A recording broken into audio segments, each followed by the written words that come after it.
hoy vamos a desarrollar el proceso competencial, un proceso regulado en el nuevo código y también en el antiguo, y que tiene características especiales y que también, además de esas características, es un proceso que no suele ser habitual en el marco de las posibilidades que cualquier litigante puede tener.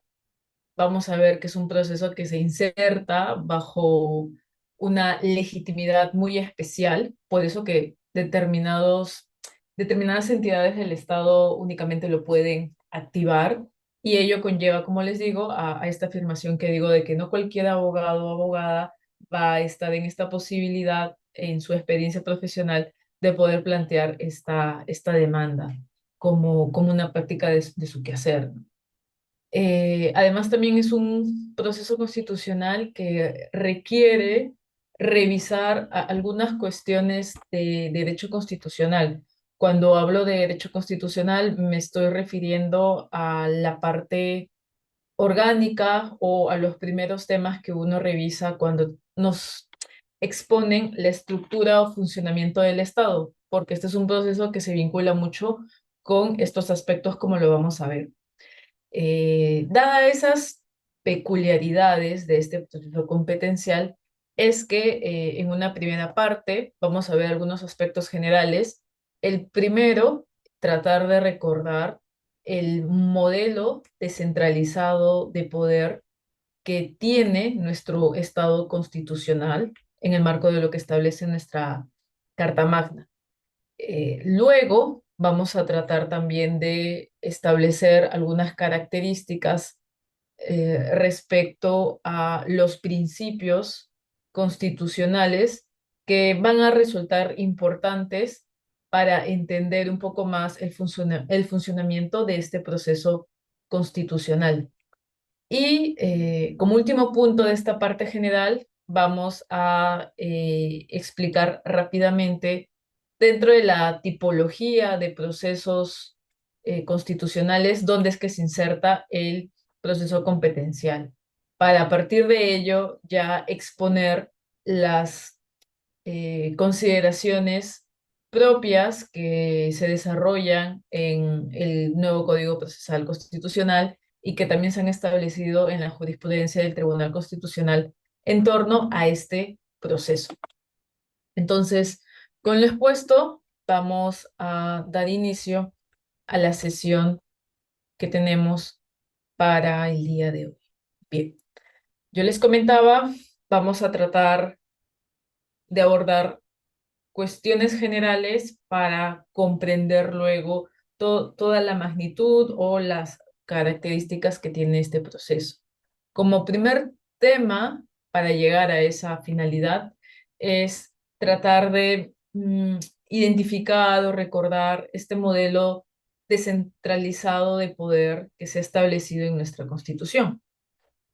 Cuando estamos hablando de este modelo, queremos tratar de identificar cómo es que el poder estatal actualmente se encuentra estructurado o establecido bajo lo que señala la Constitución política. Es decir, actualmente, 2025, cómo el poder del Estado lo vamos a encontrar.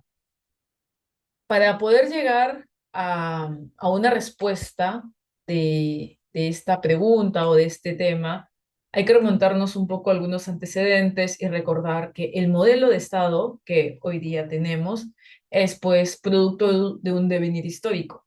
Si nos vamos muy atrás, recordaremos que ese poder que encontrábamos en las organizaciones sociales muchas veces era ostentado por un grupo o una persona.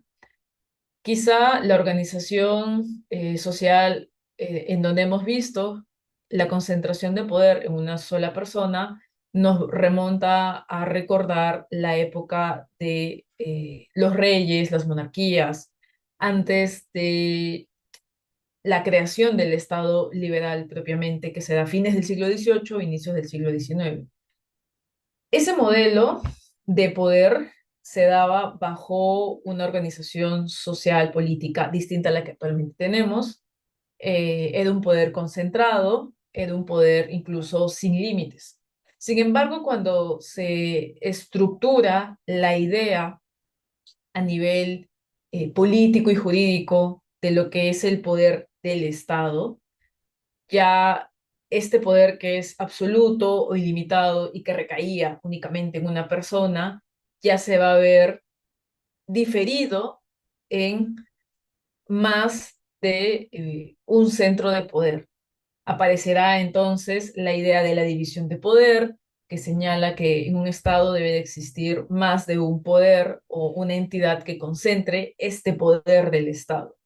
Y aquí viene esta tipología tradicional del poder ejecutivo, poder judicial y poder ejecutivo, judicial y legislativo, ¿no? Estos tres poderes.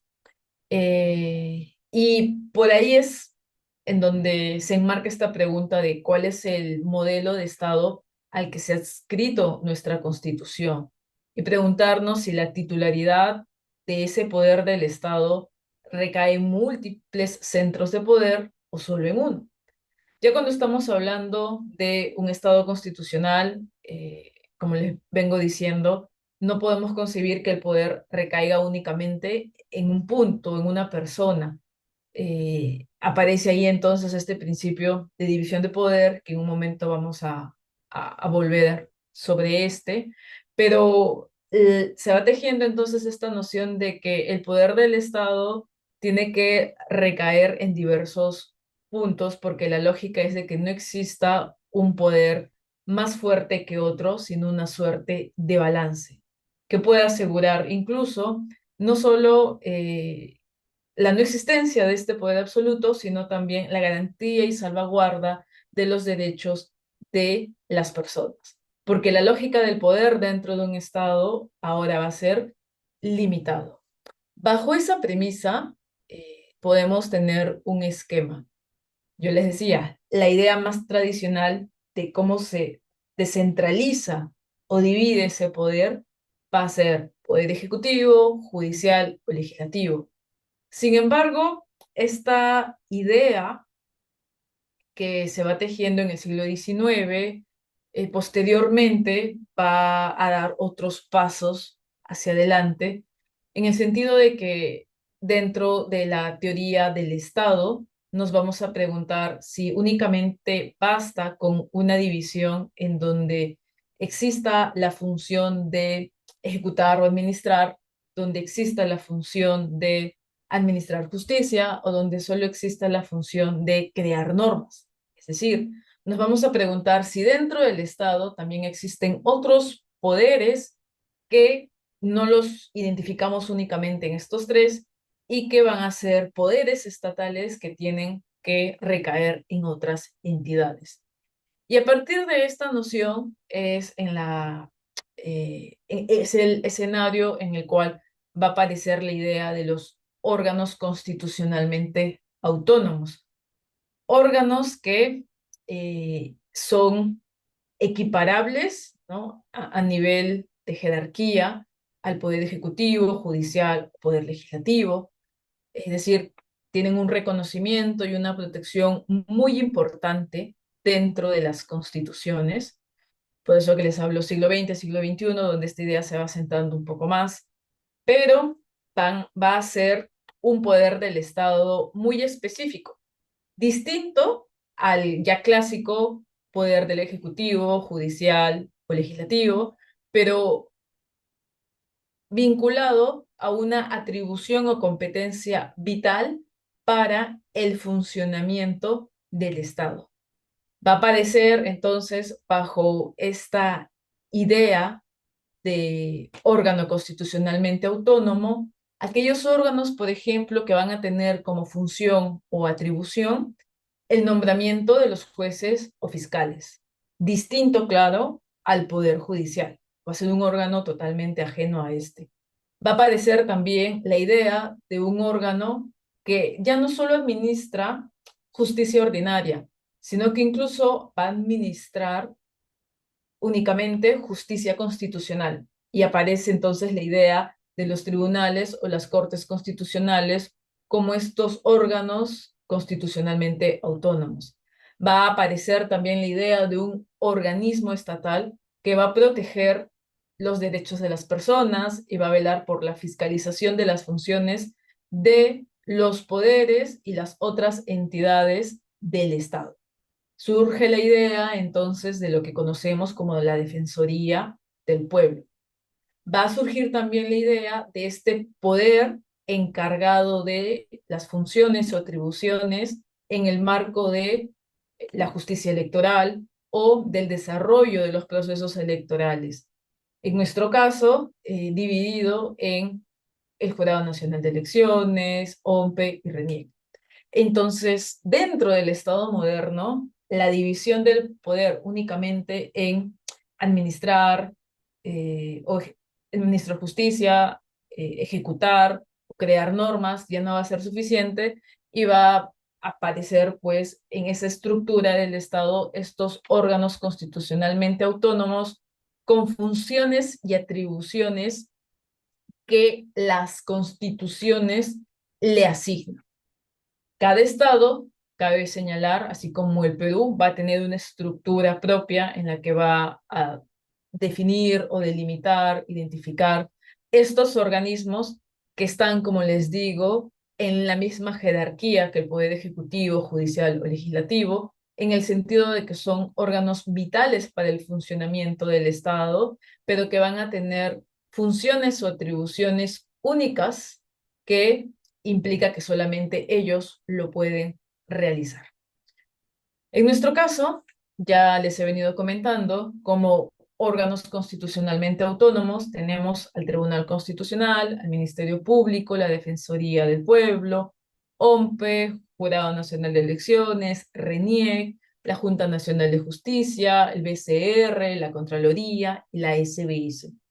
Ustedes pueden observar en la diapositiva el fundamento constitucional que reconoce que estos órganos son tales, es decir, son órganos constitucionalmente autónomos. Y son tales porque la Constitución desarrolla en su articulado las funciones y atribuciones de estos organismos y son funciones y atribuciones que aluden a poderes que únicamente ellos pueden realizar y son funciones vitales para el sostén del Estado. Entonces, tenemos ahora este modelo de división del poder estatal. Ya no únicamente, como les decía, enmarcado en el Ejecutivo, Judicial y Legislativo, sino también con los órganos constitucionalmente autónomos. A esta figura de la división del poder se han también dibujado otras características, en el entendido de que la división del poder estatal es un tema complejo, podemos verlo reflejado incluso desde una perspectiva descentralizada en dos niveles. El primero va a reconocer pues que existe un gobierno nacional donde tenemos a poderes u órganos que ejecutan políticas de alcance nacional. Y aquí aparece entonces la idea de gobierno nacional, ¿no? Donde tenemos poder ejecutivo, judicial, poder legislativo y los órganos constitucionalmente autónomos, porque las actividades que ellos realizan tienen alcance nacional. Sin embargo, en la división del poder, no únicamente vamos a ver expresado el poder del Estado a nivel nacional, sino también, dada la complejidad del Estado, vamos a ver un poder dividido en un gobierno subnacional. Y es ahí en donde se reconoce al gobierno regional y al gobierno local. Como conclusión de esta descripción de cómo aparece el poder, se va a decir que el poder del Estado se va a ver segmentado y nos damos cuenta que en diversos niveles. Por un lado, desde una distribución horizontal, en donde tenemos a los organismos o poderes que serían parte del gobierno nacional, ejecutivo, judicial, legislativo y OCAS, y también una segmentación vertical, en la cual encontramos también al gobierno subnacional, reconociéndose entonces a los gobiernos regionales y locales. Es decir, estos gobiernos van a tener el ejercicio de atribuciones o competencias exclusivas, distintas a las que se le asignan al Poder Ejecutivo como gobierno nacional, al Poder Judicial como gobierno nacional, al Poder Legislativo como gobierno nacional y a los órganos constitucionalmente autónomos. Ahora, pese a este andamiaje o esta estructura compleja de cómo finalmente el poder del Estado se ha visto dividido, actualmente así está nuestro Estado peruano, la Constitución reconoce que nuestro Estado es unitario. Eh, y esa característica de Estado unitario, como lo vamos a advertir, no va en contra de este carácter descentralizado que se advierte en las funciones que se tiene tanto en las entidades del gobierno nacional como las entidades del gobierno local. Esto es importante, nuevamente les comentaba, porque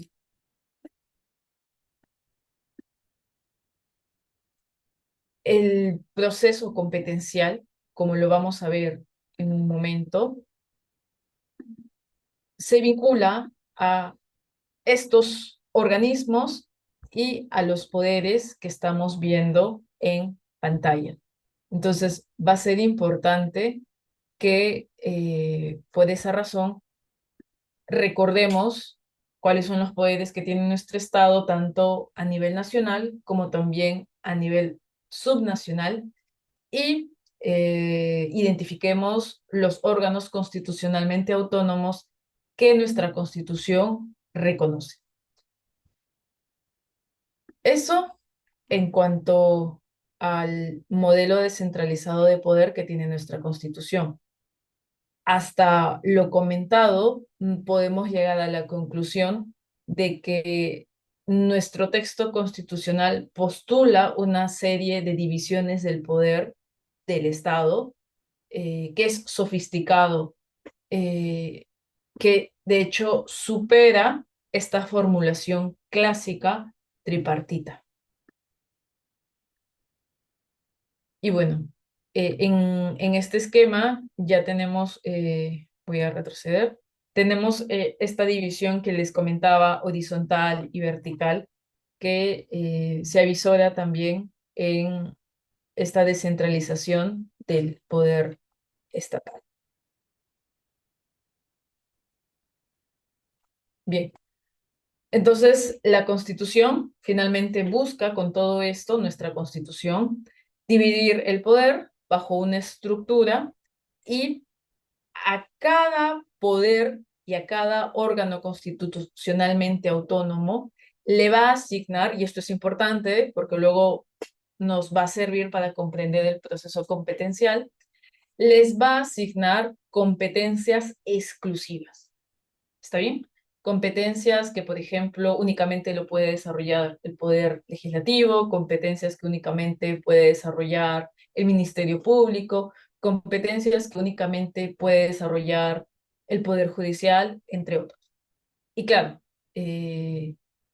cuando empiezan a surgir dudas sobre esas competencias o conflictos en torno a las competencias de estos organismos que hemos visto acá, es en donde va a aparecer el proceso competencial. Ya les voy a adelantar. Pero continuando con esta descripción general de esta primera parte, vamos entonces a hacernos algunas preguntas en el marco de lo que hemos expuesto en este primer subtema.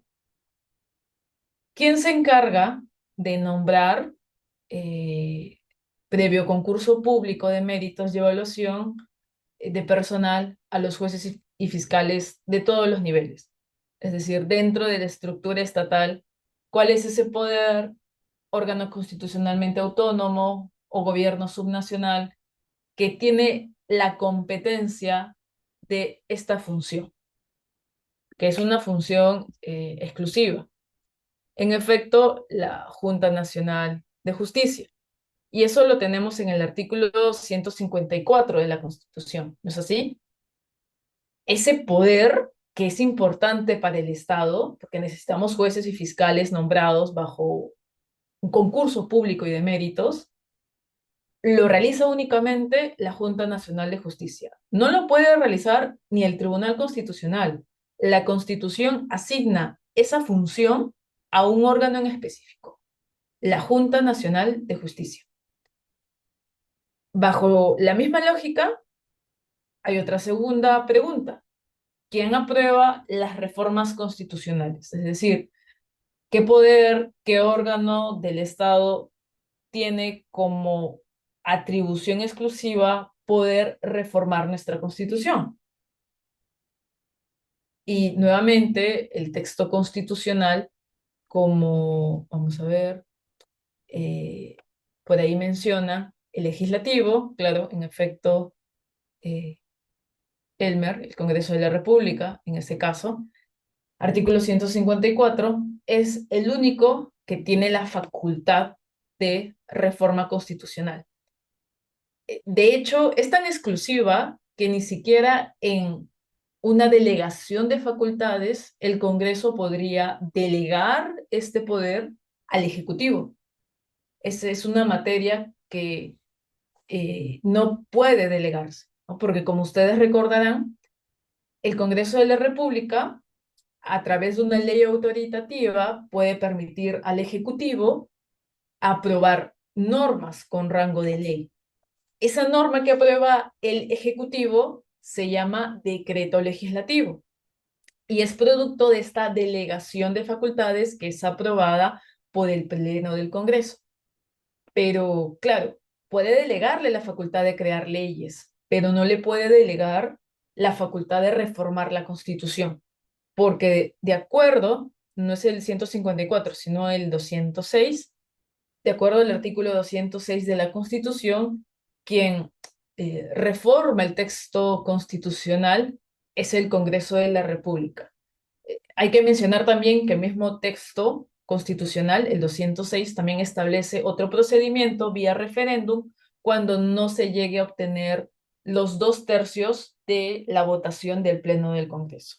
Pero como entidad del Estado, el único que puede aprobar una reforma constitucional sería, bajo amparo del artículo 206, una reforma de parte del texto de la Constitución, sería el Poder Legislativo, el Congreso de la República.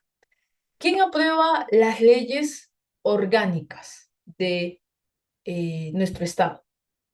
¿Quién es el único poder u órgano que puede aprobar las leyes orgánicas? Sucede lo mismo que con las reformas constitucionales, únicamente lo aprueba el Congreso. Exacto. Y también es una función o una facultad que no puede delegar al Poder Ejecutivo. Es decir, las leyes orgánicas, que son esas leyes mediante las cuales se describen las funciones de los órganos del Estado, solo las aprueba el Congreso de la República.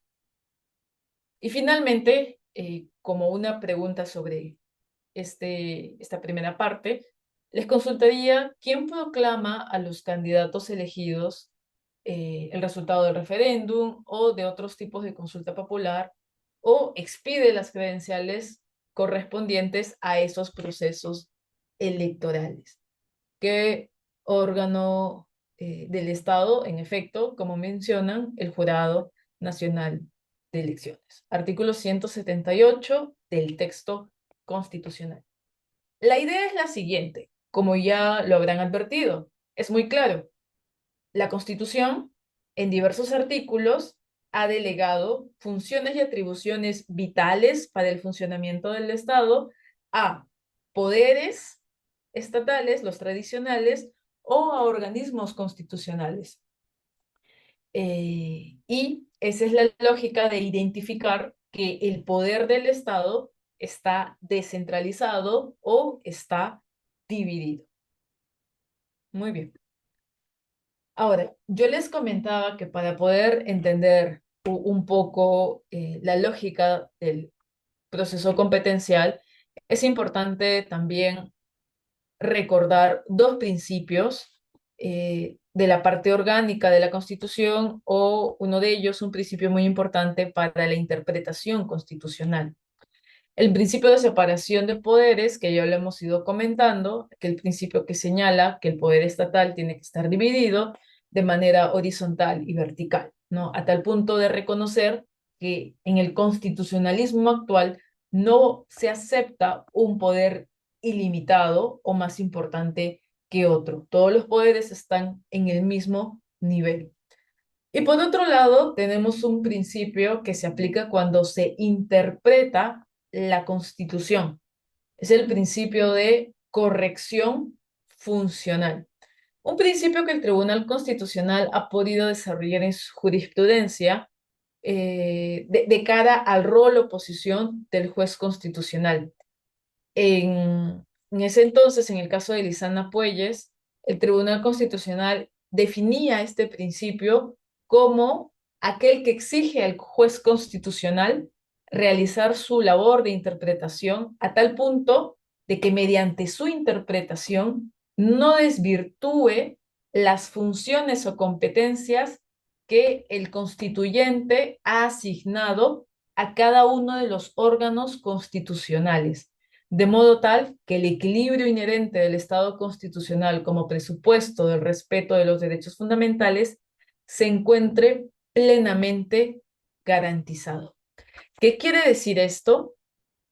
Pues que si bien por un lado tenemos el principio de separación de poderes, que es un principio que nos sirve para ver la estructura o el andamiaje de cómo se configura el Estado, de otro lado tenemos un principio para que cuando interpretemos las normas tengamos en cuenta que esas interpretaciones, incluso en la posición del juez constitucional, no pueden ser aquellas que terminen desvirtuando las funciones y competencias que la Constitución ha asignado.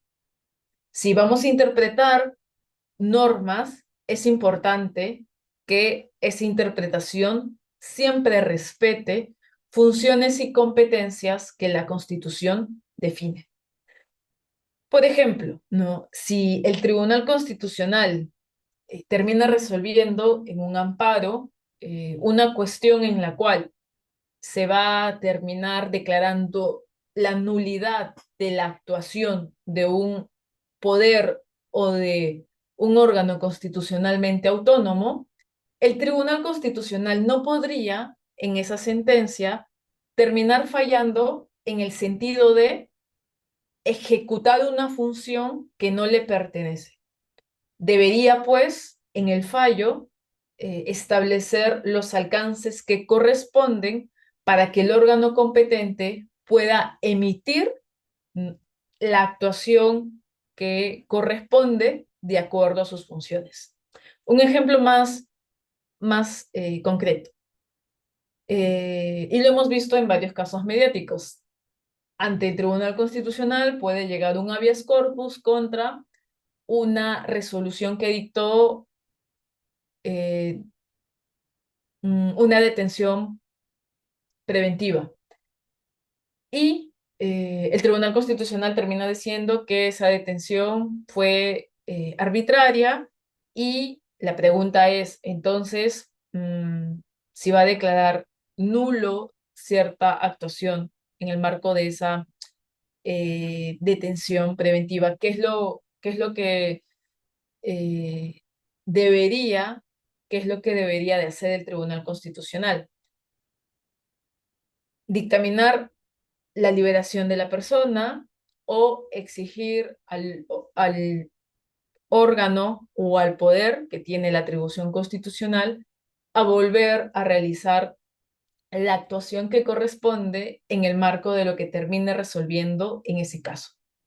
Lo que nos dice el principio de corrección funcional es, como se menciona en la diapositiva, que incluso claro, el juez constitucional debe de tomar en cuenta las funciones y competencias de los demás poderes y órganos constitucionales.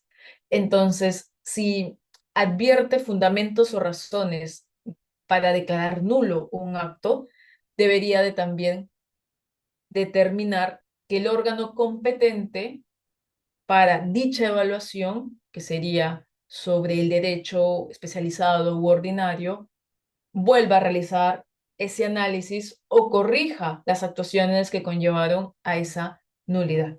Ese es el principio de corrección funcional. Y si se dan cuenta, es una suerte de expresión o reflejo de que en el Estado existen poderes y existen órganos que tienen funciones, atribuciones o competencias propias, a tal punto que ni el máximo intérprete de la Constitución puede ir en contra de ellas, de esta división o separación de poderes. Eso era lo que les quería dejar respecto a los principios de interpretación de corrección funcional y sobre el principio de separación de poderes.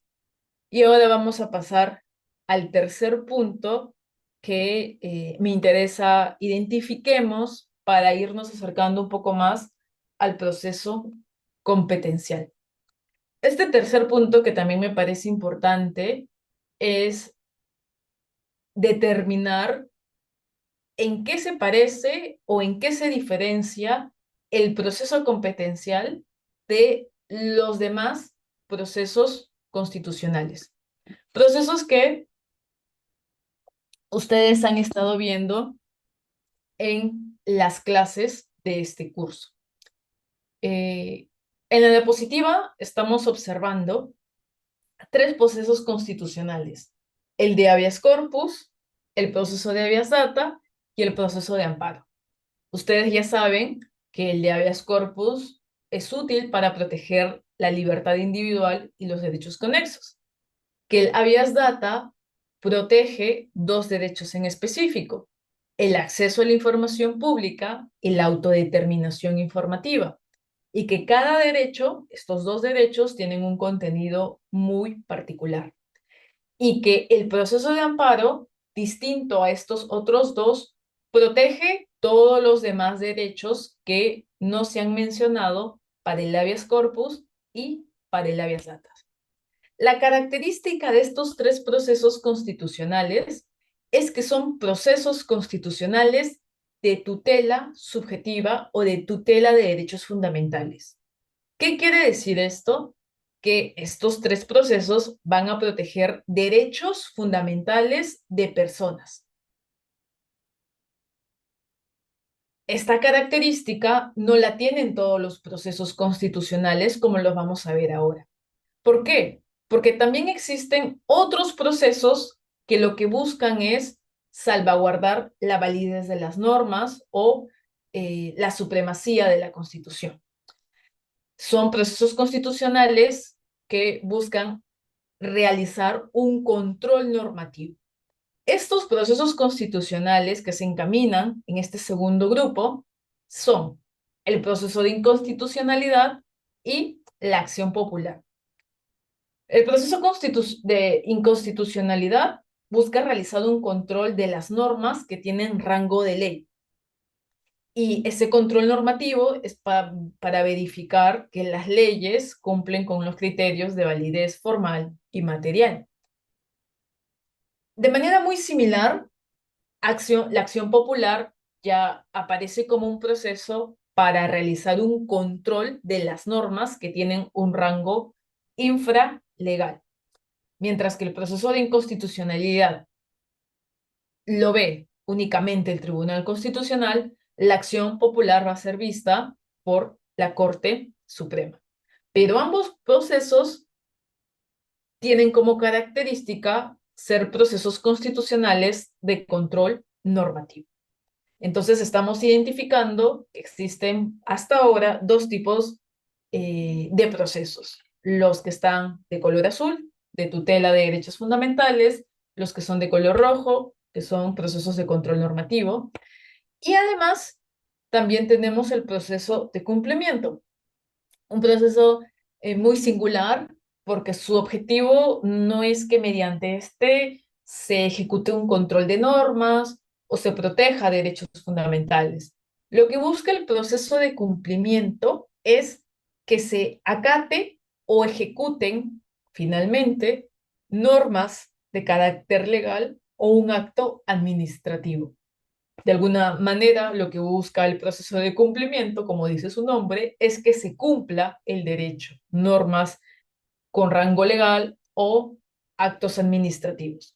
Claro que estas normas o estos actos deben de tener ciertas características para que puedan ser exigidos mediante este proceso de cumplimiento, como lo van a ver en su clase.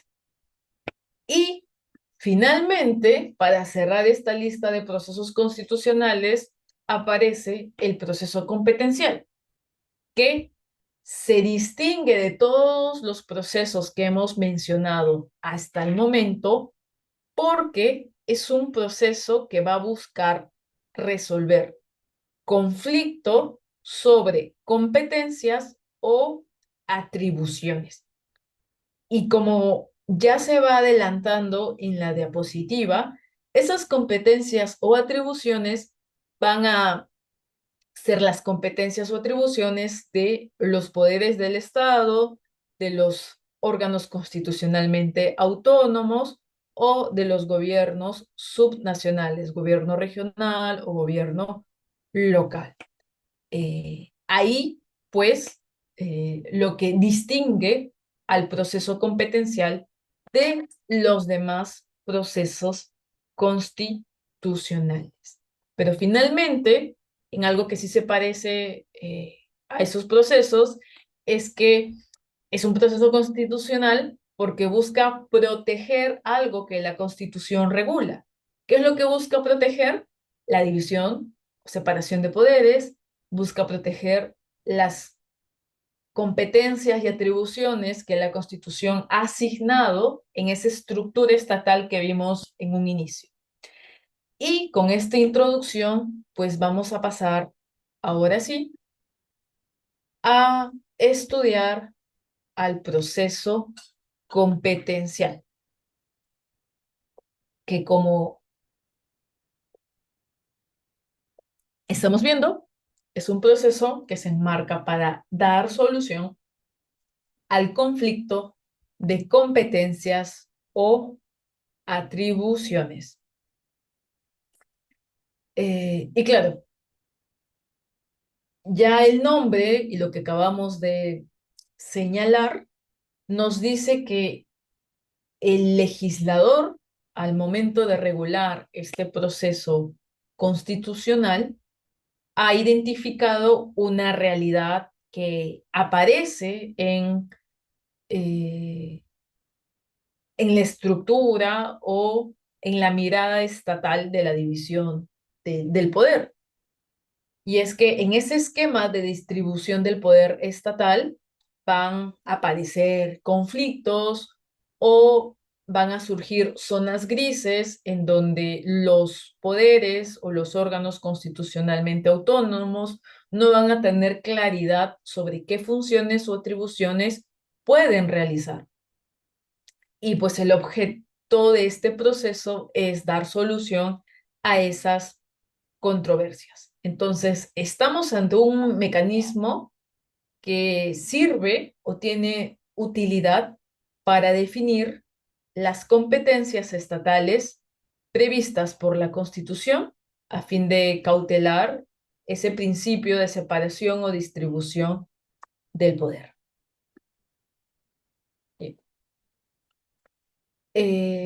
A modo de introducción, entonces es importante dejar estas ideas. El objeto del proceso competencial es ver o resolver ¿no? Ese conflicto respecto de la distribución de competencias o atribuciones estatales del Estado. Entonces, no podemos concebir un proceso competencial entre órganos privados, entre empresas.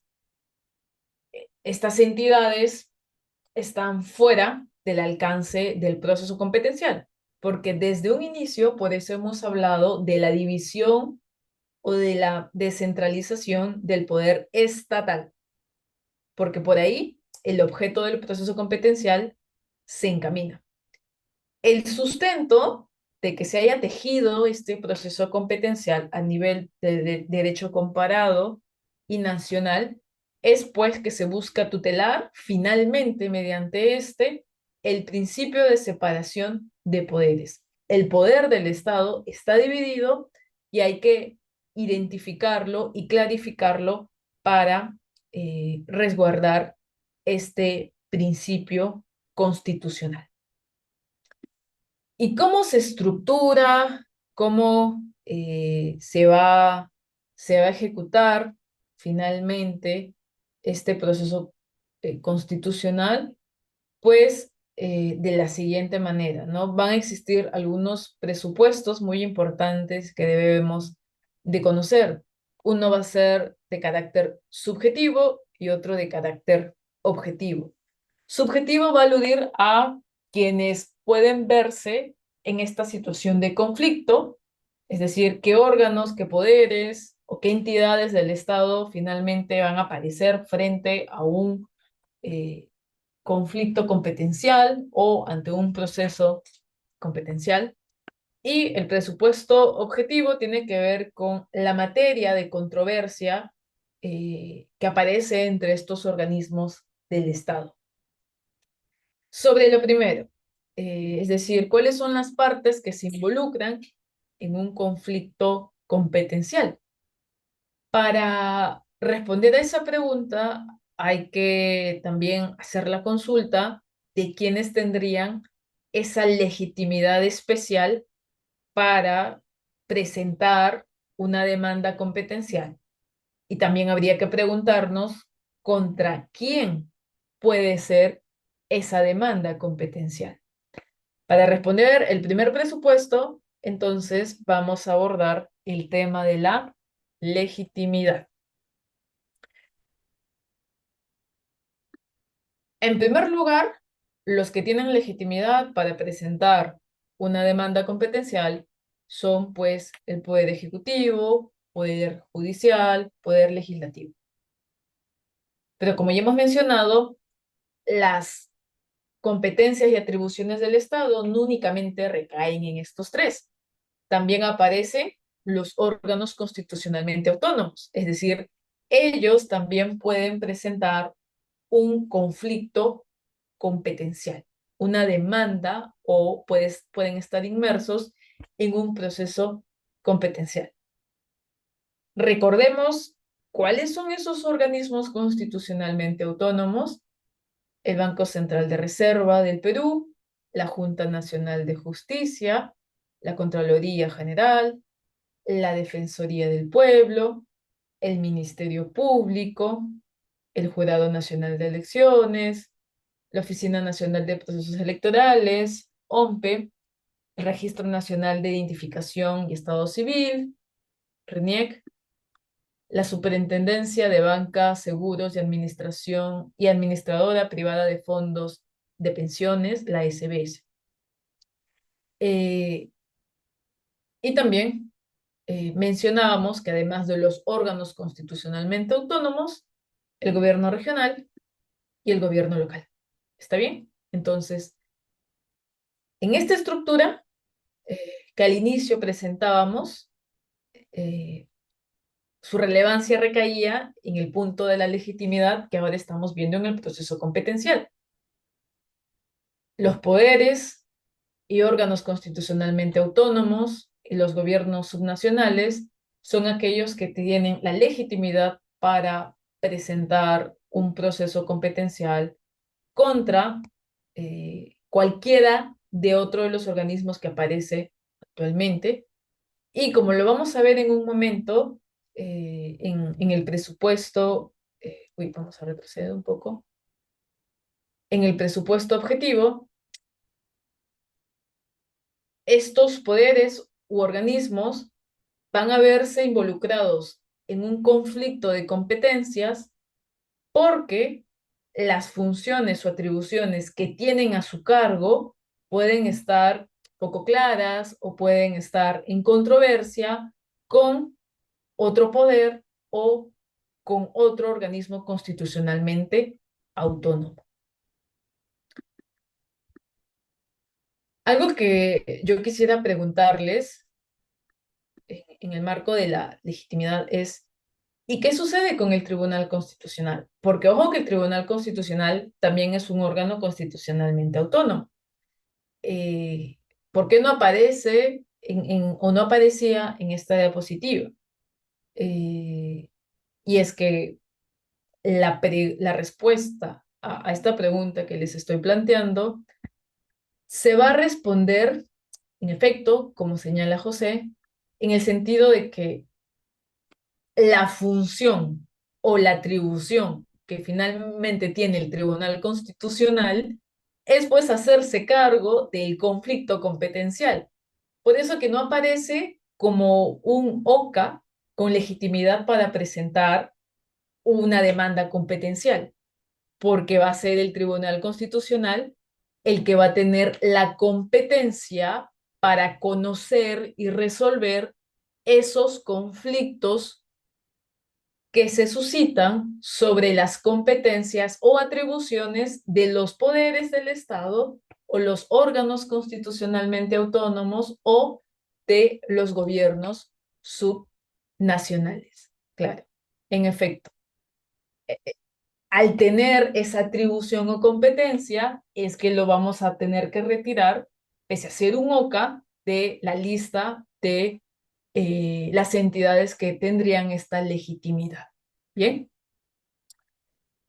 vamos a regresar rápidamente a, a esta diapositiva para ahora continuar con el presupuesto objetivo. Ya hemos visto entonces quienes pueden verse inmiscuido en un conflicto o una controversia de competencias o atribuciones. Hemos entendido y hemos identificado muy bien por qué el Tribunal Constitucional no es uno de ellos. Y ahora cabe preguntarnos cuál es ese presupuesto objetivo, es decir, cuál es esa controversia sobre la cual se va a dar ese conflicto. Para poder identificar esa controversia, es importante que sepamos que esta, es decir, la controversia, tiene que estar desarrollada en la Constitución o en la ley orgánica. Ya hemos entendido por qué es que la Constitución establece las funciones o atribuciones, ¿no? Porque estamos hablando de un poder estatal que es muy importante, muy vital para el funcionamiento del Estado y es por eso que la Constitución lo ha establecido. Pero ¿por qué se menciona también a las leyes orgánicas? Es decir, ¿por qué se menciona que esa eh, competencia o atribución tiene que estar desarrollada en una ley orgánica? Y por eso que se menciona que la materia controvertida debe de estar directamente vinculada con la ley orgánica. ¿Por qué? Ya hemos comentado algunas características de la ley orgánica.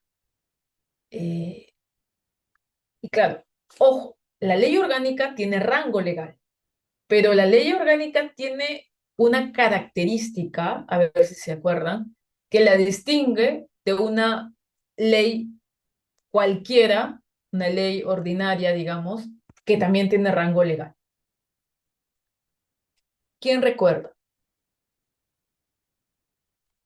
Ojo que la ley orgánica puede tener un carácter general sobre todo el país, al igual como lo puede tener el Código Civil. que fue aprobado mediante un decreto legislativo, una norma con rango legal.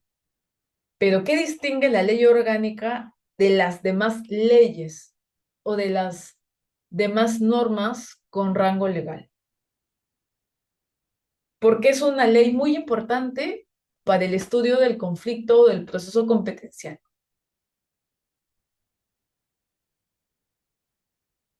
Vamos, hace un momento comentaba una característica de esta ley. Alguien por el chat, ya, en efecto, como menciona Guillermo, la ley orgánica, si bien tiene un rango de ley, al igual que una ley simple que puede aprobar el Congreso en cualquier momento, o al igual que un decreto legislativo que es emitido por el Ejecutivo cuando tiene esta delegación para legislar, la ley orgánica, sin embargo, regula una materia única. Y la materia es que establece la estructura y funcionamiento de los órganos mencionados en la Constitución política. Bien, esa es una característica muy importante de las leyes orgánicas. Por eso que las tomamos en cuenta para el análisis de los procesos competenciales. Vamos a avanzar un poco para que puedan advertir. Muy bien, acá. Artículo 106. Ese es el artículo de la Constitución que desarrolla las características de las leyes orgánicas. ¿Qué nos dice el artículo 106 de la Constitución? Para no olvidar. Mediante leyes orgánicas, como mencionaba Guillermo, si no me equivoco en el chat, regulan la estructura y funcionamiento de las entidades del Estado previstas en la Constitución, así como también otras materias cuya regulación por ley orgánica la Constitución establece. O sea, también materias. Y son tan especiales estas leyes orgánicas, les decía, que tienen requisitos distintos a las leyes ordinarias para que sean aprobadas. Así señala la Constitución que los proyectos de ley orgánica se tramitan como cualquier otra ley, pero para su aprobación o modificación se requiere el voto de la mitad del número legal de miembros del Congreso. Se requiere el voto de más de la mitad del número legal de miembros del Congreso. Ahora, y ustedes dirán, pero ¿y qué sucede con las otras leyes? ¿No requieren también la misma cantidad de votos? No. Las otras leyes pueden ser aprobadas por el Congreso con una mayoría simple, que es una mayoría simple que los votos a favor sean mayor que los votos en contra y se cumple la aprobación. Sin embargo, para las leyes orgánicas se requiere del voto a favor, obviamente, de más de la mitad del número legal de miembros del Congreso. Si son 130, se va a requerir como mínimo, ¿cuánto? 66 votos. Y que el contenido de esa ley, para que sea ley orgánica, tiene que ser, pues, aquella destinada a regular o establecer la estructura y funcionamiento de las entidades del Estado previstas en la Constitución. Si tenemos una ley que se denomina ley orgánica, pero que en contenido no cumple este objetivo o este fin que menciona el artículo 106, materialmente no será pues una ley orgánica. Podrá ser una ley simple, una ley cualquiera, pero no una ley orgánica. Entonces, la ley orgánica es importante porque nos ayuda a definir la estructura, el funcionamiento, ergo, las atribuciones y también las competencias de las entidades previstas en la Constitución. ¿Y cuáles son las entidades previstas en la Constitución? Hace un momento cuando les mencionaba A los órganos constitucionalmente autónomos, ¿se acuerdan? Les puse al costado de cada órgano el artículo de la Constitución que lo mencionaba o que lo eludía. Entonces, los órganos constitucionalmente autónomos sí son mencionados por la Constitución. De hecho, también los tres poderes tradicionales, y vamos a encontrar también en la Constitución dispositivos que aluden a los gobiernos subnacionales. Es por eso que las leyes orgánicas van a ser importantes para analizar si en el marco de un conflicto de competencias hay alguna atribución o competencia que está siendo mal ejercida, que está siendo omitida, o pues cualquier aspecto en torno a esa controversia. Por eso que en la diapositiva les he colocado eh, que ese bloque de constitucionalidad o ese bloque para nuestro análisis en un proceso competencial, vamos a encontrar dos fuentes normativas. La Constitución, porque es la máxima norma que establece funciones y atribuciones de los órganos que se van a ir a este proceso, y vamos a encontrar las leyes orgánicas, que son las normas que regulan la estructura y funcionamiento de las entidades que vamos a ver en este proceso constitucional. Ahora bien, claro, las características que estamos mencionando sobre la votación y sobre el artículo 106 se enmarcan en el texto constitucional vigente. Muy bien anota Elizabeth que a partir de las próximas elecciones va a entrar en vigencia la reforma constitucional que ya hace un tiempo ha aprobado el Congreso de la República, este sistema bicameral con Senado y diputados, que claro, nos va a traer quizás unos cambios respecto a la forma de votación de algunas leyes e incluso también en otros aspectos materiales que van a tener impacto en los procesos constitucionales. Pero hecha esa anotación, vamos a retomar entonces ahora a lo que estábamos comentando. Ya hemos identificado quiénes pueden ir al proceso constitucional, del proceso competencial. Hemos identificado que van a ir a este proceso porque existe una controversia que está desarrollada en la Constitución o en la ley orgánica y que esa controversia tiene que ver con las atribuciones o competencias que se le asignan. Antes de continuar, me gustaría dejarles la siguiente pregunta, ¿no? Si ya sabemos que el Poder Ejecutivo puede ir a un proceso competencial porque se va a ver envuelto en este conflicto, la pregunta es la siguiente, ¿no? ¿Quién tiene que autorizar la presentación de la demanda a nombre del Poder Ejecutivo? Lo mismo con el Poder Judicial, con el Poder Legislativo y con todos los demás organismos que aparecen en la diapositiva. En el Poder Ejecutivo, ¿podrá un ministro mutuo propio presentar esta demanda? Los procuradores, claro, pero ¿quién toma la decisión? ¿No? Entiendo muy bien la respuesta, ¿no? De que van a ser los procuradores quienes finalmente ejercen la defensa del Estado, de estas entidades, pero ¿quién dentro de la estructura de estos poderes o de estos organismos va a tomar esa decisión? En realidad, esa es la pregunta.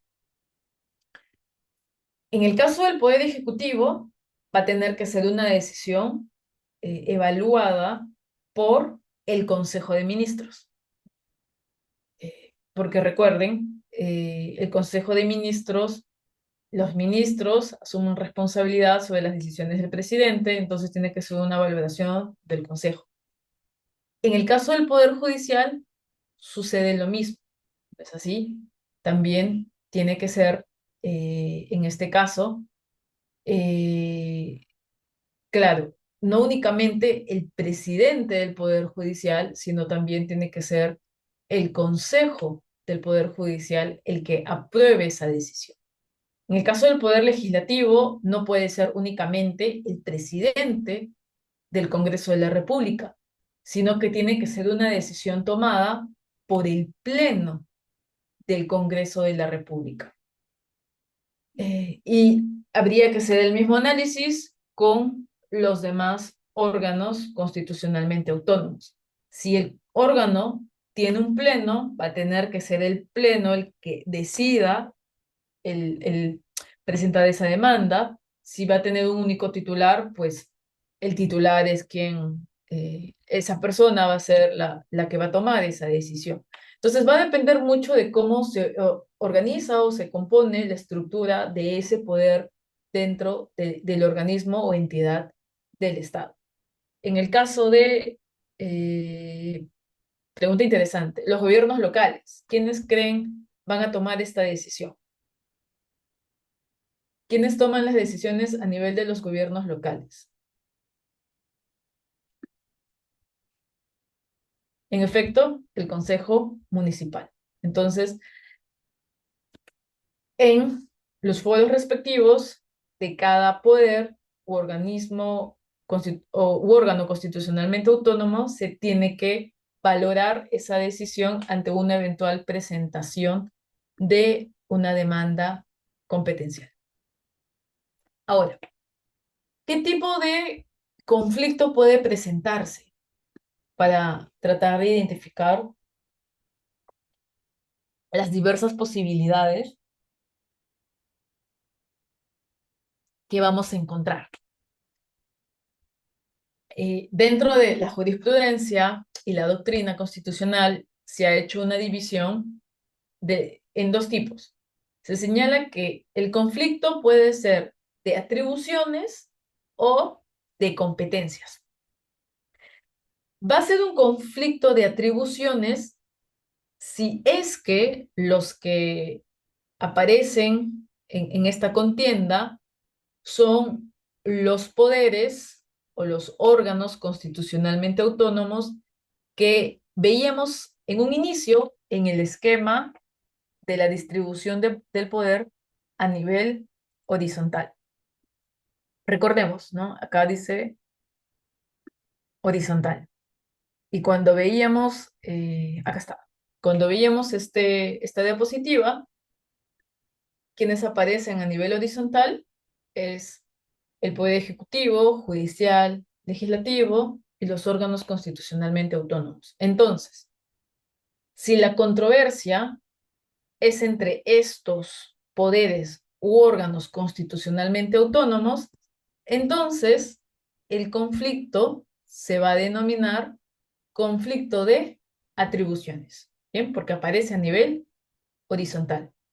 Pero si el conflicto aparece a nivel vertical, bien, vamos a regresar al esquema, es decir, entre el poder ejecutivo y los gobiernos subnacionales, entonces el conflicto ya no se va a llamar de atribuciones, sino de competencias propiamente dicho. Para que quede un poco más claro. En el conflicto de atribuciones, entonces vamos a encontrar una contienda entre el poder ejecutivo y el poder legislativo, entre el poder legislativo y el Ministerio Público, es un órgano constitucionalmente autónomo, quizá entre el poder judicial y el poder legislativo, o, por ejemplo, entre OMPE y el Jurado Nacional de Elecciones. Estas situaciones son posibles porque es un conflicto a nivel horizontal, ¿no? Entre estos órganos cuyas decisiones tienen un alcance nacional. Pero también podemos encontrar un conflicto de competencias propiamente dicho, en donde, por ejemplo, el Poder Ejecutivo, Gobierno Nacional, va a estar en conflicto o en contienda con un gobierno regional. Pero también podemos encontrar un escenario en donde un gobierno regional puede entrar en conflicto porque no quedan claras sus competencias en relación a un gobierno local. También podríamos encontrar el escenario de un gobierno local con otro gobierno local, pero claro, siempre habría que ver que estemos ante una controversia de competencias definidas por la Constitución o por las respectivas leyes orgánicas. Entonces, esos son los escenarios de conflictos que pueden aparecer ante una posible demanda. Ahora,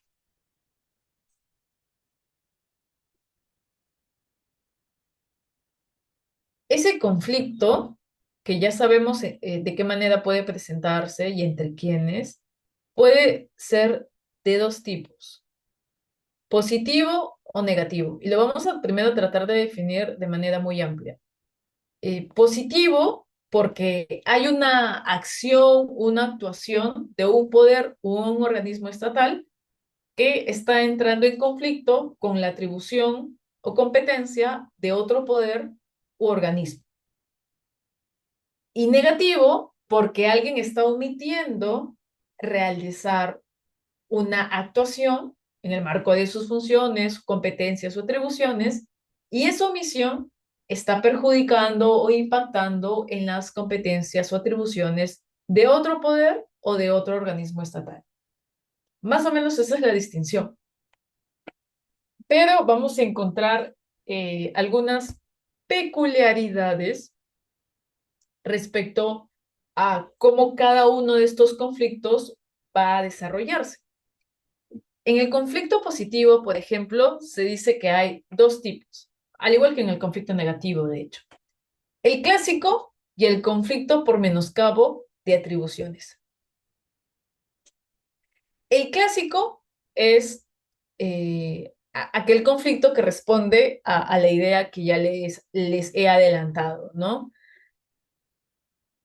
Cuando un órgano constitucional o un poder del Estado reclama la titularidad de la competencia o atribución que también otro poder u otro organismo del Estado eh, reclama para sí o, o que ejerce y señala como propia. Entonces van a aparecer dos entidades del Estado tratando de ejercer esas competencias, pero se van a encontrar en el camino que ambas están reclamando una competencia o atribución y pues van a requerir que el Tribunal Constitucional finalmente señale de quién o a quién corresponde esa atribución o competencia. Cuestión distinta es la del conflicto por menoscabo. Mientras que en la primera, más de un órgano constitucional está reclamando la titularidad de una función o atribución, en la segunda tenemos un escenario en donde un poder o un órgano constitucional aparece ejerciendo la atribución que le han asignado, pero el ejercicio de esa atribución o competencia va a aparecer bajo los ojos del otro poder o del otro organismo constitucional como un ejercicio o como una expresión de un ejercicio indebido, porque bajo la forma en cómo este primer poder o este primer órgano constitucionalmente autónomo ejerce su atribución, estaría entorpeciendo la labor de otro poder u órgano del Estado. Por eso se dice que es un menoscabo de atribuciones, porque ante un aparente ejercicio que se dice legítimo, se está finalmente menoscabando el ejercicio de otro poder u órgano constitucionalmente autónomo.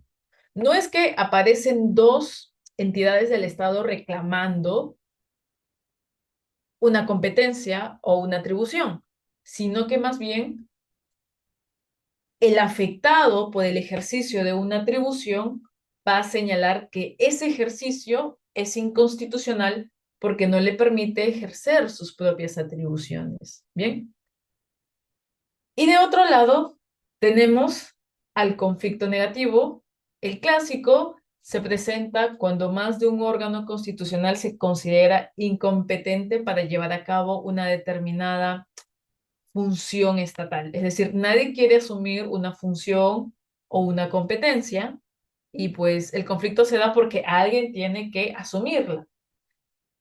Y en este conflicto negativo también tenemos el escenario en el que por omisión, en cumplimiento de un acto obligatorio, es decir, cuando no se cumple por parte de una entidad con una conducta o una actuación determinada. Se termina pues a través de esta impidiendo que otro poder u órgano actúe conforme sus competencias. Si se dan cuenta, es un poco el reflejo del conflicto de menoscabo por atribuciones, pero no por un hacer, sino por una omisión.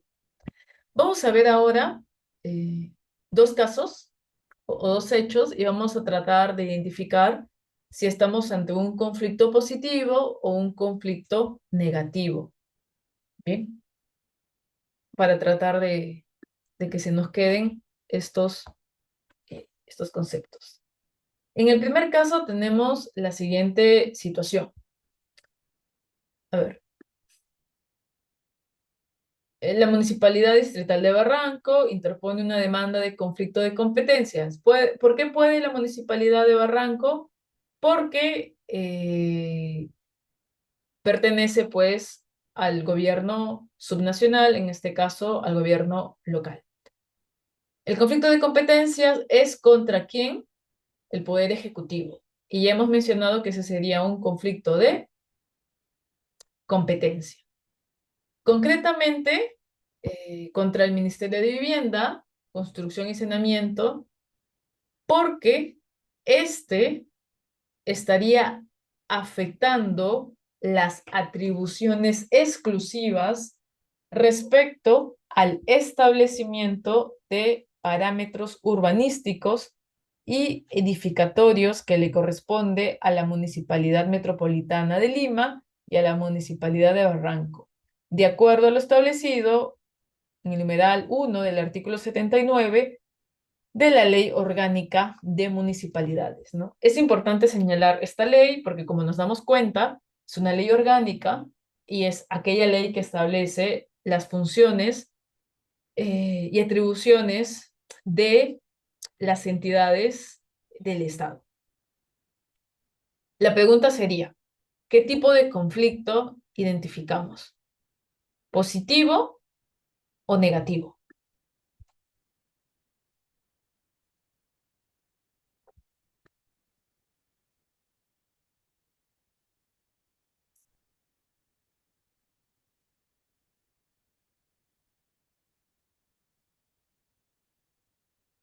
Ujú.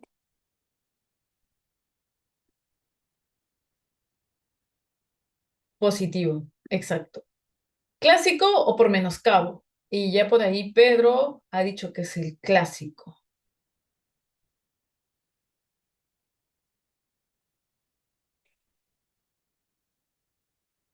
¿no? Estaríamos frente al clásico si se dan cuenta, eh, porque, claro, existiría dos gobiernos, ¿no? Del gobierno nacional, encontramos al poder ejecutivo contra el gobierno subnacional, el gobierno local. Ambos están diciendo que tienen atribuciones respecto a una materia, el establecimiento de parámetros urbanísticos. Entonces, aquí hay un conflicto y alguien tiene que dirimir, pues, a quién le corresponde esa atribución, mejor dicho, esa competencia, si es al gobierno local o es al gobierno nacional, poder ejecutivo, ministerio de vivienda, construcción y saneamiento. Caso 2. El Jurado Nacional de Elecciones refiere que la creación de una comisión investigadora del proceso de elecciones generales del 2021 por parte del Congreso de la República, encargada de investigar los presuntos actos de corrupción y cualquier otro tipo de delito que involucre a funcionarios o servidores, así como cualquier persona natural que resulte responsable de haber atentado contra el orden electoral y la voluntad popular mediante la moción de orden 028, menoscaba sus atribuciones exclusivas en materia electoral, las cuales básicamente están establecidas en los artículos 178, incisos tales y tales, y el artículo 181 de la Constitución, y en el artículo 5 de su ley orgánica. Nuevamente, recapitulemos antes de entrar al análisis del fondo. Jurado Nacional de Elecciones sí puede presentar una demanda competencial. ¿Por qué? Porque es un órgano constitucionalmente autónomo. ¿Contra quién está presentando esta demanda? Contra el Congreso de la República. Bien. Y al ser un poder, claro, puede ser llevado como demandado a este proceso competencial. Ahora, si se dan cuenta, el objeto, el aspecto objetivo, ¿no? La controversia de este caso se centra en atribuciones que están desarrolladas en la Constitución, y hemos mencionado los artículos, pero también que son mencionadas en la ley orgánica del Jurado Nacional de Elecciones. Por eso que también era importante hablar de esas leyes. Entonces, la pregunta, ahora sí, entrando sobre el asunto, sería, ¿qué tipo de conflicto identificamos? ¿Positivo o negativo?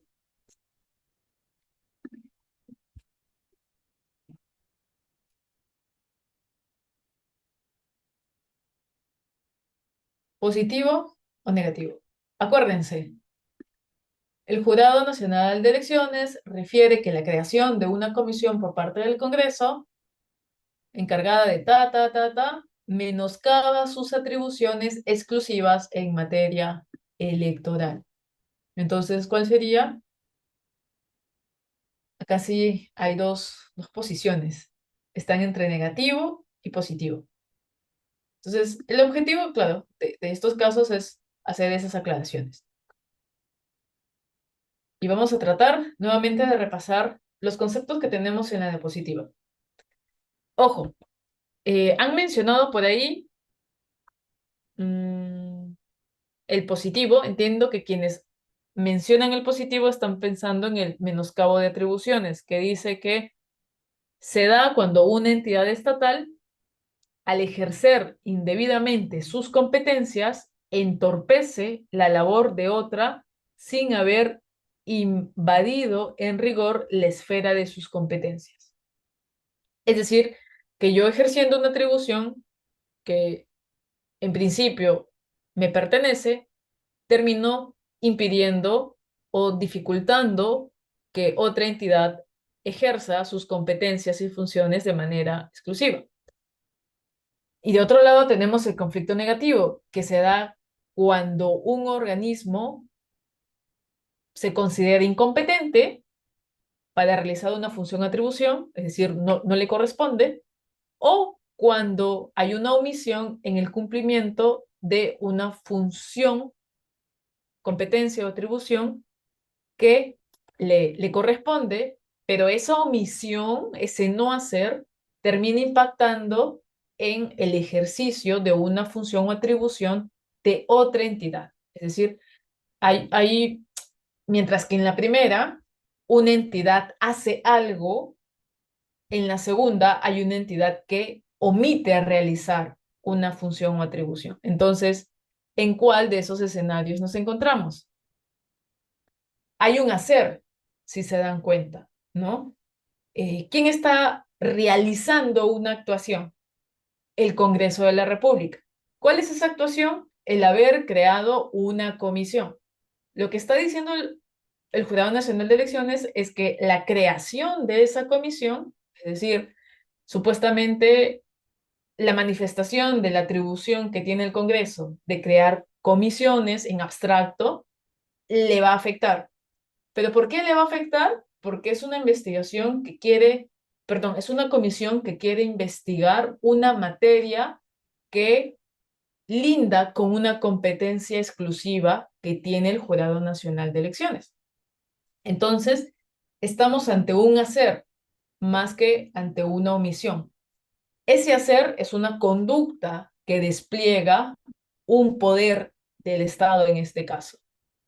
Y por eso que estaríamos ante un conflicto positivo, ¿bien? Porque hay un hacer. Y sería el clásico o el por menoscabo de atribuciones. El clásico es cuando dos autoridades están diciendo, me corresponde hacer esto, pero el menoscabo de atribuciones es cuando uno dice, yo estoy haciendo o estoy realizando las atribuciones que me competen. Y el otro dice, ojo, pero ese ejercicio está siendo desmedido porque estás ya lindando con algo que me pertenece. Hay un matiz así pequeño, pero muy especial que lo distingue del clásico. Por eso que, en efecto, como señala Camilo, finalmente, y también me parece Zoe, finalmente sería un conflicto por menoscabo, ¿bien? Y de hecho es el conflicto competencial que ha aparecido de manera más recurrente en los últimos años. Eh, un poder del Estado o un órgano constitucionalmente autónomo está ejerciendo sus atribuciones, pero el ejercicio de esa atribución para otro poder o para otro órgano constitucional termina impactando en sus foros. Y por eso que va a decir, un momentito, ese ejercicio está menoscabando mi atribución, estás yendo un poco más allá de lo que la Constitución te está permitiendo, a tal punto que me estás perjudicando y me estás perjudicando en las funciones y atribuciones que la Constitución me está asignando. Y entonces sería en efecto un conflicto positivo de competencias por menoscabo de atribuciones. Pero en estos escenarios en los que hemos visto, ¿qué es lo que se busca? ¿Cuál es la pretensión? ¿No? Tanto por un conflicto clásico, porque es positivo o negativo, o por un conflicto por menoscabo. ¿Qué es lo que se busca finalmente en esos escenarios? Incluso ante un posible o probable conflicto negativo, ¿no? Que no suele ser lo usual, ¿no? Porque cuando las entidades no quieren hacerse cargo de una atribución o competencia, no suele presentar una demanda competencial para que una autoridad como el Tribunal Constitucional lo declare. Es más bien el escenario del conflicto positivo el que va a propiciar estas demandas. Por eso que la jurisprudencia se encamina hacia ese tipo de conflictos. Pero a nivel teórico se ha desarrollado estos escenarios de conflictos de competencias que se podrían presentar. Entonces yo les decía, ¿qué podemos buscar? ¿Cuál es la pretensión de los titulares de estos poderes o de estos órganos constitucionalmente autónomos cuando deciden, pues, presentemos la demanda de competencia, ¿no? O sea, es decir, ¿cuál es el objetivo? Entonces, los tipos de pretensiones que se ha identificado en la jurisprudencia por parte del Tribunal Constitucional podrían ser los siguientes, ¿no? El primero, recuperar o defender una determinada competencia o atribución. Nuevamente, estas pretensiones están desplegadas en el marco de un conflicto competencial tipo positivo, ¿no? Porque si fuera negativo, no existiría esta pretensión. Y se dice que se busca recuperar porque en el caso de la Municipalidad de Barranco que acabamos de ver hace un momento, ante la disputa de el gobierno nacional y el gobierno local, se espera que finalmente el Tribunal Constitucional determine la competencia de una materia y con eso aclare ese conflicto que se está presentando. Dos, a través de una demanda de este tipo, también se puede buscar cuestionar las actuaciones que interfieren o dificultan el ejercicio de las competencias o atribuciones propias. Aquí, claro, tenemos el caso del Jurado Nacional de Elecciones contra el Congreso de la República. Lo que estaría pretendiendo el Jurado Nacional, en el caso que acabamos de ver, es cuestionar que a través de una comisión el Congreso de la República quiera inmiscuirse en una materia electoral que la Constitución le habría únicamente asignado a este organismo. Bien. Finalmente, pues se busca que el Tribunal Constitucional determine o identifique el órgano o poder al que le corresponde el ejercicio de una determinada competencia o atribución. Es decir, ante la duda o duplicidad de acciones que se puede dar, lo que motiva la presentación de una demanda, más allá de entrar en un entredicho político, es que finalmente un organismo autorizado por la Constitución, el Tribunal Constitucional, sea quien delimite a quien le corresponde determinada atribución. Es también, entonces, un poco la pretensión de interpretar o esclarecer lo que el texto constitucional no ha podido definir de manera clara o incluso las leyes orgánicas. Y esas serían, pues, las pretensiones y objetivos que se pueden lograr. Entonces, pregunta, para un poco ir cerrando varios temas que hemos visto hasta el momento. Yo podría presentar una demanda competencial a favor de el Poder Judicial en contra de, digamos, el Poder Legislativo o la Junta Nacional de Justicia. Podría hacerlo. Yo, una ciudadana, podría presentar una demanda competencial a favor de no, en efecto, porque no tengo la legitimidad. Exacto. Como señala Zoe, como señala Pedro, Alex. No podría, ¿no es así? Ahora, cuestión distinta es que yo sea procuradora, que el Poder Judicial en su órgano respectivo haya tomado esa decisión, ¿no? Pero entonces, una ciudadana o cualquier persona no puede presentar este tipo de demandas. Aun cuando existe ese conflicto o esa controversia de competencias y atribuciones, no se puede irrogar a cualquier persona la legitimidad de presentar a favor incluso de un poder o un órgano constitucionalmente autónomo. Tiene características especiales. Por eso que les comentaba que el litigio de este proceso competencial es un litigio que no lo vamos a poder ver en la práctica, eh, en la mayoría, las y los abogados, a no ser que, claro, trabajes para estos organismos o estos poderes en las oficinas correspondientes para presentar esas demandas, ¿no? En las procuradurías o en los foros en donde se van a tomar esas decisiones. Muy bien. Ahora, ¿qué no va a ser un conflicto de competencias o atribuciones? Pese a que pareciera o aparentase serlo. Aquí nuevamente el Tribunal Constitucional ha hecho algunas aclaraciones.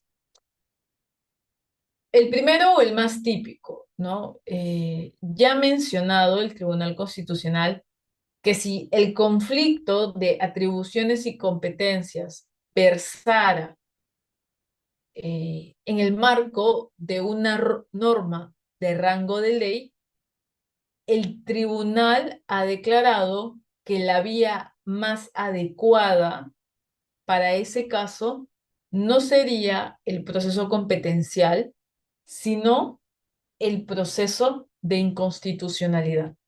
Y me voy a explicar. Ejemplo, hemos mencionado que puede existir un conflicto entre el poder legislativo y otros poderes, y el poder legislativo y órganos constitucionalmente autónomos.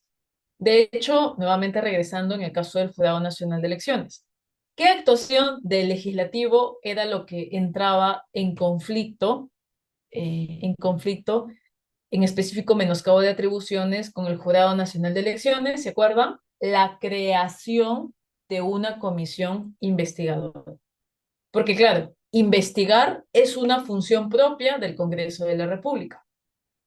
Pero cuando el actuar que estaría menoscabando una competencia o atribución no es la fiscalización, sino una norma creada por el Congreso de la República, ya no es el proceso competencial el proceso a traer a colación, sino debería de ser el proceso de inconstitucionalidad. ¿Por qué? Porque lo que estaríamos diciendo es lo siguiente, que a través de una ley se está menoscabando atribuciones y competencias de otro poder o de otro organismo constitucionalmente autónomo. ¿No es así? Si sostenemos eso, entonces lo que estamos diciendo es lo siguiente, que a través de una ley se está infringiendo funciones y atribuciones que la Constitución ha establecido. Si señalamos esa premisa, entonces estamos diciendo lo siguiente, que estamos ante una ley que va en contra de la Constitución. ¿Se dan cuenta? Todo ese desarrollo de premisas para llegar a señalar que esa ley ha sido emitida en contra de la Constitución, porque no ha respetado contenidos o aspectos materiales que el texto constitucional desarrolla en relación a competencias y atribuciones, pero que finalmente desarrolla y que por ende, más que un conflicto competencial, lo que amerita es un control normativo o un control de validez sobre la ley que aprobó el Congreso de la República. ¿Me siguen?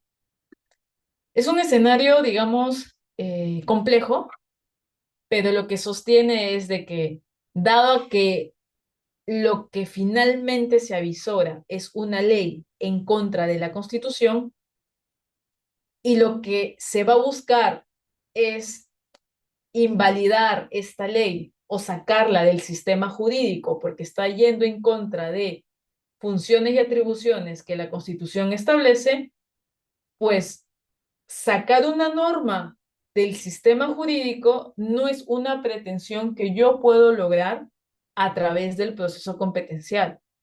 Es más bien el resultado del proceso de inconstitucionalidad. ¿Se entendió? Perfecto.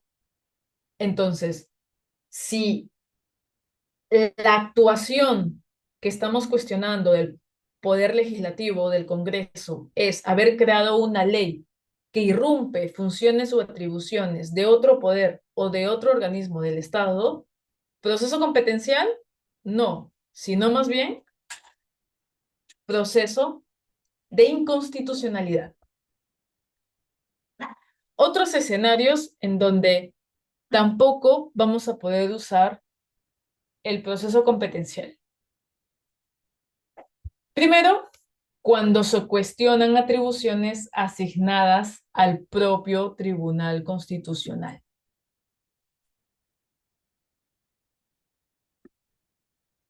Bien, estoy viendo acá. Bien.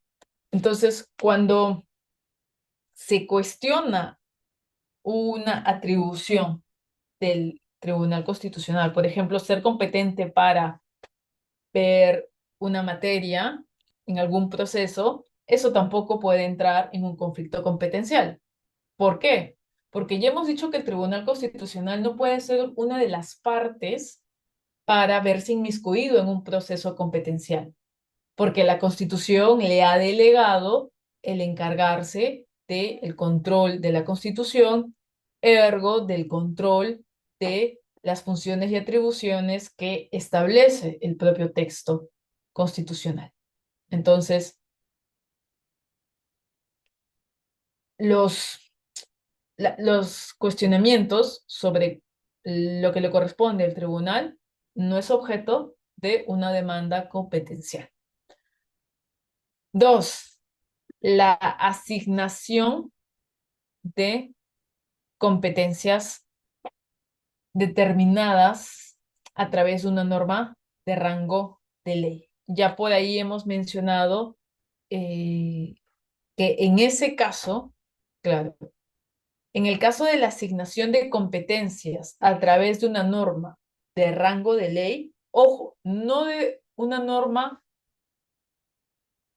como una ley orgánica, sino si estamos ante una ley simple que asigna competencias, lo que corresponde, que sería un proceso también de inconstitucionalidad. Porque cuando es la ley lo que queremos cuestionar, no es un proceso de competencial el mejor proceso, sino más bien el proceso de inconstitucionalidad mediante el cual podemos sacar a esta norma del sistema jurídico.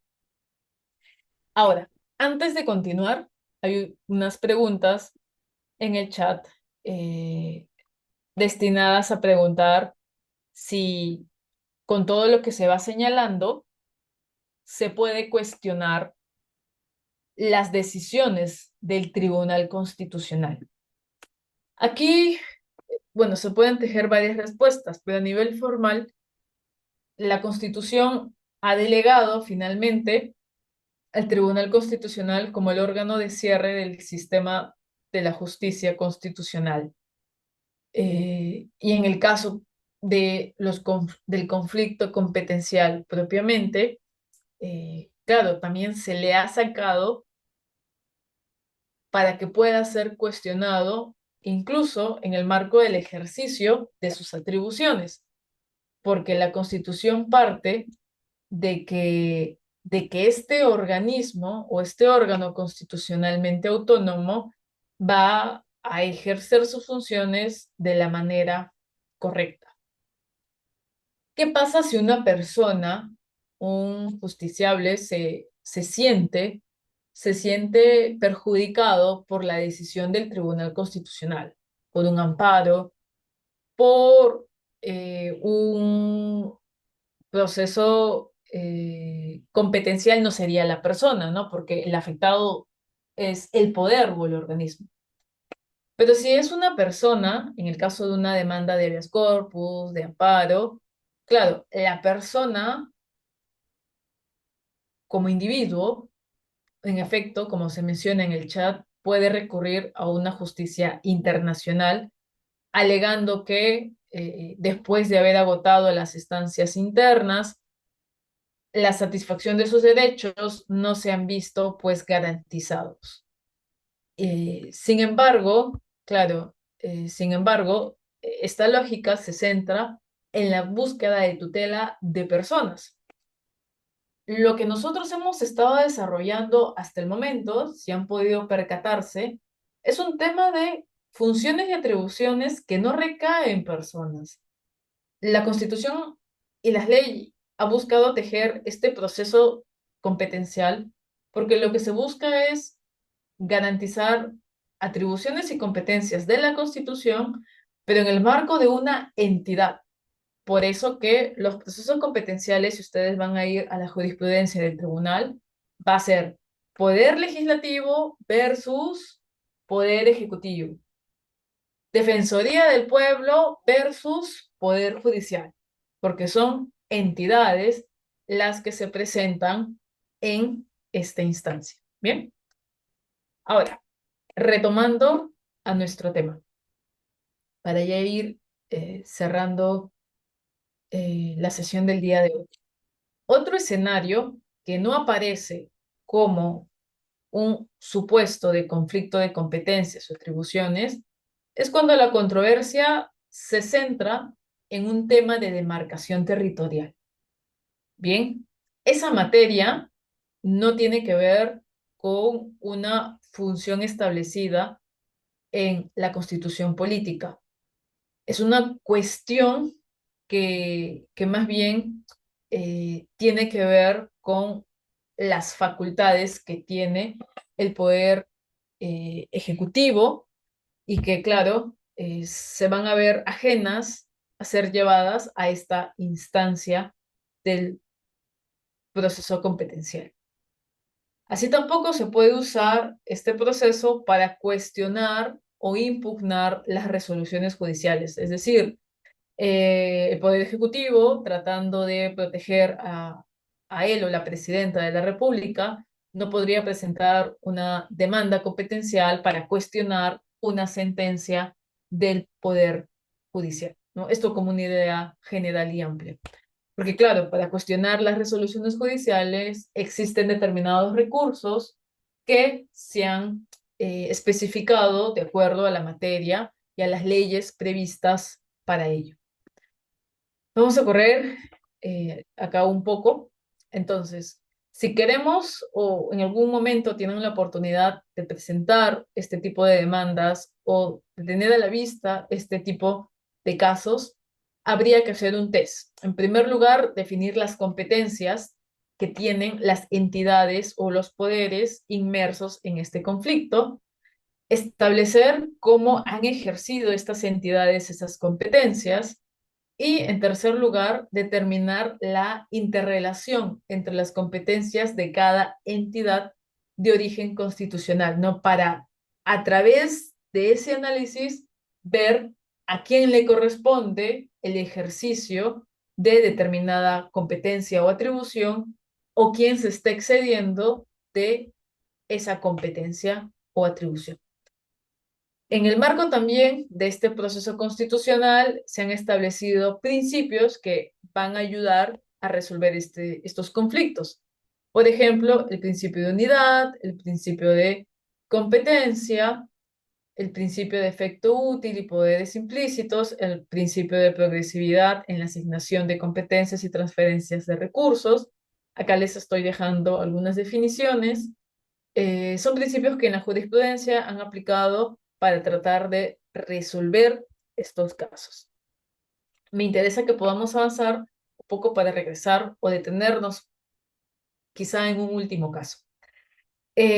Bueno, en este proceso competencial también cabe establecer una demanda, perdón, medidas cautelares después de que se haya admitido la demanda, cuando exista apariencia de un buen derecho y peligro en la demora. Entonces, si ante el ejercicio de una atribución o competencia, yo advierto un menoscabo para un poder o un órgano constitucionalmente autónomo, podría presentar una medida cautelar para detener el ejercicio de esa función o atribución hasta que finalmente el Tribunal Constitucional resuelva la cuestión de fondo. Esto con el ánimo, pues, de impedir que se concretice alguna actuación que devenga en irreparable el ejercicio de una atribución o función del Estado. Y bueno, con este caso quizá vamos a concluir. Esto es un caso real, ahí tienen el expediente.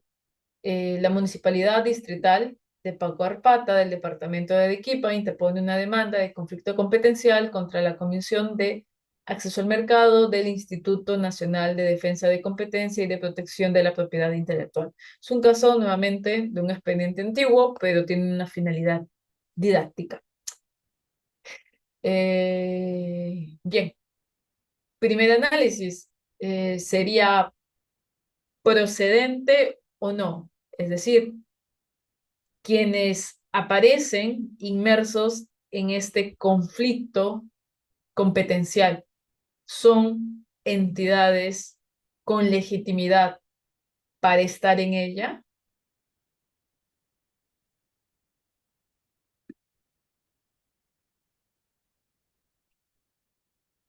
¿Cuáles son las entidades?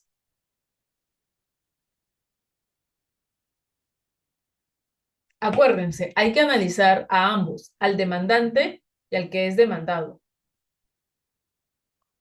Tenemos a la municipalidad, en efecto, pero también tenemos a Indecopi. Sobre la municipalidad, dudas no hay. Entiendo, porque ya lo hemos mencionado varias veces en el esquema desde el inicio. La municipalidad es un gobierno local. Por tanto, sí podría estar dentro de un conflicto de competencias. Pero, Indecopi, esa es la cuestión.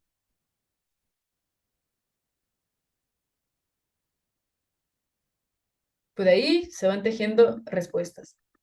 El objetivo de este caso y de esta pregunta es, pues, quizás regresar a lo que veíamos al inicio de esta clase, para que por lo menos nos vayamos con esta idea de quiénes son finalmente los que se van a ver involucrados en un posible conflicto o proceso competencial. Y era este, ¿no? Este es el esquema que hemos visto incluso de otra forma al inicio, pero poder ejecutivo, poder judicial, poder legislativo, órganos constitucionalmente autónomos, gobierno regional y gobierno local. En órganos constitucionalmente autónomos, ustedes acá tienen la lista. ¿Aparece Indecopi? No, exacto. ¿Por qué no aparece? ¿Por qué Indecopi no es considerado un órgano constitucionalmente autónomo? Como bien señalan, es un órgano, bueno, una entidad adscrito, es decir, que depende dentro de la estructura del Estado a un ministerio. ¿Y por qué no se le ha reconocido, aún así, la característica de órgano constitucionalmente autónomo? Ser un órgano constitucionalmente autónomo supone que eres un órgano que ostenta un poder muy importante para el funcionamiento del Estado, primero. Segundo, que el reconocimiento de esa función, que es importante para el Estado, está en la Constitución política. Indecopi, si ustedes lo buscan en la Constitución, no tiene una regulación. Cuestión distinta al Banco Central de Reserva, la Junta Nacional de Justicia, que como veíamos al inicio, cuando les mostraba las primeras diapositivas, sí tienen cada uno un dispositivo dentro del texto constitucional en el cual los menciona. Entonces, tienen una función, Indecopi, SUNAR, por ejemplo, una función definida dentro de la estructura del Estado, sí, pero esa función no es tan vital como la ejerce la Defensoría del Pueblo, el Ministerio Público. Cuando hablo vital, me estoy refiriendo a una función que se vincula a un poder del Estado, a un desglose de ese poder público, que es muy importante al punto que meritúa su expresión dentro del texto constitucional. Por eso que existe una diferencia entre órganos constitucionalmente autónomos, porque son órganos que la Constitución les da una autonomía y un reconocimiento distinto a entidades que pueden tener cierta autonomía, pero que igualmente están adscritos a el poder ejecutivo. SUNAR, Indecopi, por ejemplo, son órganos que se adscriben dentro de la estructura del Estado al Poder Ejecutivo. Pero, por ejemplo, el Tribunal Constitucional, la Junta Nacional de Justicia, no se adscriben a ningún ministerio, porque tienen una autonomía, pero sobre todo un reconocimiento constitucional que no lo tienen otros organismos estatales. Me voy con esa idea para que recuerden que una demanda competencial solo la podemos ver en el esquema que tienen en la diapositiva. Bien, No podría una municipalidad entonces demandar a cualquier entidad del Estado. Podría hacerlo en tanto aparezca en el gráfico que estamos observando. Les agradezco por la atención brindada el día de hoy. Nos hemos ido de largo con el objetivo también de concluir unos minutos antes y poder cerrar. He tratado de por ahí ir aclarando algunas dudas o preguntas que se han presentado en el chat. Y pues nuevamente, agradecerles por la invitación y espero que por lo menos las nociones más generales pero vitales de este proceso hayan, hayan podido quedar establecidas y ya con una revisión que ustedes puedan hacer de casos ya más específicos, puedan ahondar, ¿no?, en ciertas particularidades de este proceso que de hecho es sui generis y muy, muy especial. Entonces, agradecerles a todos ustedes y nuevamente a Audiápolis por la invitación el día de hoy. Muchas gracias. Muchas gracias, doctora Julia. Romero dice buenísima capacitación y ciertamente cada vez muy buenas capacitaciones, doctora Julia, muy amable por su tiempo. Doctora, no sé si tenemos algunas preguntas de los estudiantes por audio. ¿Sí? Estimados colegas, si tienen alguna pregunta en estos momentos, pueden levantar la manito, pero referente al tema. Si no, estimados colegas, damos por culminado esta presente sesión. ¿Ninguna pregunta? Ahí está. Doctor Camilo, ¿cómo está? Muy buenas noches. Adelante, por favor. Gracias. Sí, gracias. Gracias por el paso, doctor Líder. Doctora Romero, buenas noches. Un gusto, doctora, nuevamente, siempre aportando por su excelencia. Doctora, para que no quede en el tintero, está indicado usted el ejemplo claro de que la persona natural no puede definitivamente accionar, ¿no?, ese tipo de procesos. Doctora, ¿podría darse el caso que la Defensoría del Pueblo, frente a la inacción de dos entidades que ya usted ha señalado, ¿no?, por omisión, omiten el cumplimiento de un acto obligatorio, ¿no?, para un tema X, y siendo la sociedad civil afectada, podría darse el caso de que recurrir a la Defensoría del Pueblo, que como dentro de su función orgánica tiene la función de supervisar el cumplimiento de los deberes de la administración pública, para que a través de la Defensoría se promueva que ya sea la entidad A o B cumpla con esa función. Gracias, doctora, por su respuesta. Para responder tu pregunta, voy a leer, claro, el artículo 108 del nuevo Código Procesal Constitucional. Y quizás para esto voy a tratar de proyectar, sé que lo tengo un poco en este esquema. A ver, claro, esto. Dice, ¿no? El tribunal conoce los conflictos que se susciten sobre las competencias o atribuciones asignadas directamente por la Constitución o las leyes orgánicas que determinen los ámbitos propios de los poderes del Estado. Los órganos constitucionales, los gobiernos regionales o municipales y que opongan y menciona los escenarios.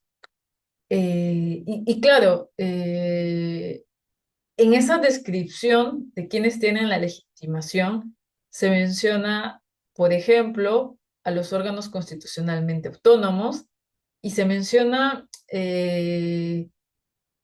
que los poderes o las entidades estatales en conflicto, artículo 108, actuarán en el proceso a través de sus titulares. Tratándose de entidades de composición colegiada, la decisión requerirá contar con la aprobación del respectivo pleno. Y esto también ya lo hemos desarrollado.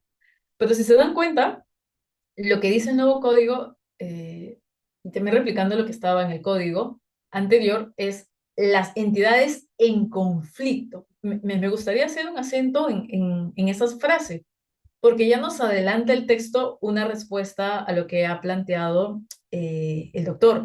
Y es que pareciera que tal cual está diseñado el proceso competencial, únicamente las entidades que ven sus atribuciones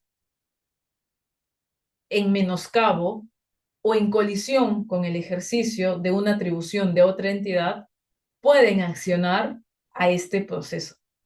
Sí me parece interesante el escenario de la Defensoría del Pueblo, pero claro, dado que es un tema en donde el objeto o la pretensión es determinar si se está afectando una competencia o atribución constitucional, quien está en mejor posición para reclamar esa afectación es pues el titular o, de ser el caso, el pleno de la entidad quien determine, ¿no?, esa pretensión a través de la demanda. Por eso que entiendo que el proceso ha sido tejido en esa línea, más bien. Cuestión distinta a la tutela de derechos subjetivos, en donde, por ejemplo, se ha permitido que la Defensoría del Pueblo pueda presentar una demanda de habeas corpus a favor de cualquier persona, ¿no? Esa es un poco la lógica que se sostiene en estos aspectos procesales. No sé si hay una siguiente pregunta, Reader. Hasta ahora